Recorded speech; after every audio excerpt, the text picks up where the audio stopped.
जी नाज़रीन, जाती शहर का तव्हां ॿुधाईंदा हलो मंशयात अरूज ते मंशयात ते ज़ाब्तो न अची सघियो।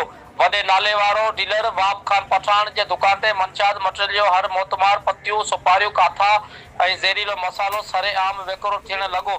जाती पुलिस का बि ॿूटो न ॿारे सघी।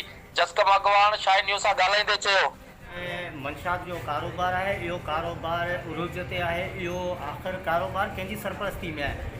मंशयात फरोशन जेके सरेआम सोपारी गुटको ठरो हलाइनि था ऐं इहो सोपारी जेको वाब खान पठान आहे, जेका सईद वली अचे थो ऐं राजेश दीवान आहे जेको सोपारी जो कारोबार करे थो, इहे कंहिंजे आशीर्वाद ते कनि था।